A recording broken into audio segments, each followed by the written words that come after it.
I'm Kayla and I'm a third year student studying applied psychology at Durham University. This is one of my lecturers, Alison Lane. Hi, I also am a lecturer in things like neuropsychology, clinical cognitive neuroscience, and I'm an admissions tutor for psychology applied.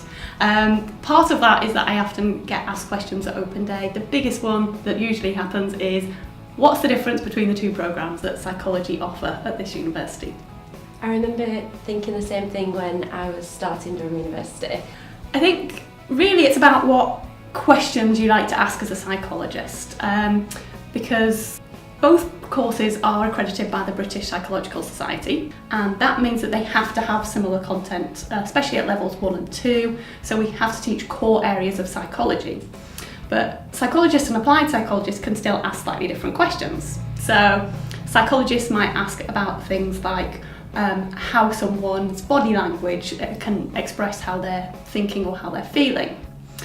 But an applied psychologist might think, well, how could we train police to actually use and understand body language, to think, what does that say about what a witness thinks or what a criminal is actually portraying? The biggest difference is then at level 3, where we've got very specific modules on applied psychology to do with things like clinical psychology or forensic psychology, education and so on. So actually trying to understand, thinking about the practical applications of psychology in the real world.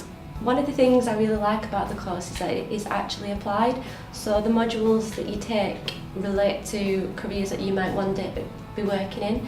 And also there's opportunities like guest speakers in lectures and placement modules as well.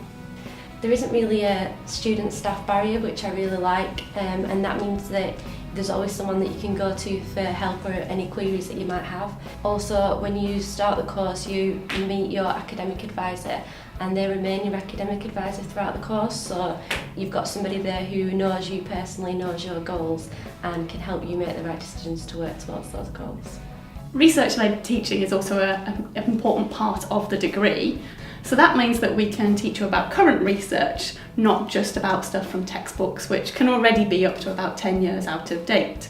An important part is also trying to train people up to be the next generation of psychological scientists, and the dissertation can be an important part of trying to do that. I've really enjoyed doing my dissertation.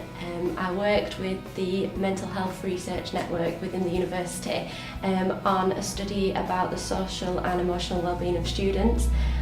So findings from the research aims to inform university services. So it's really good because I've had experience of working as part of the research team, but also the work that we're doing will make a difference. I'm so pleased that you've actually enjoyed the experience and that you've got so many different things from it.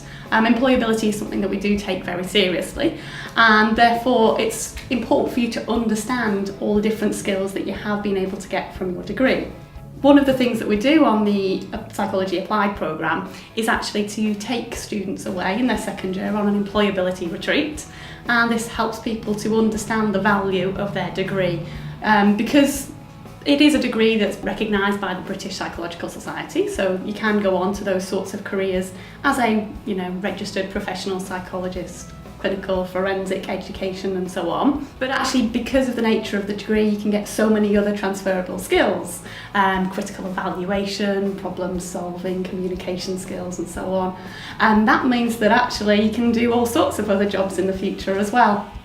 Popular career routes outside of psychology for some of our graduates include things like teaching, but also a lot of healthcare type professional roles, things like nursing, carers, and also maybe things like HR, so in the business section.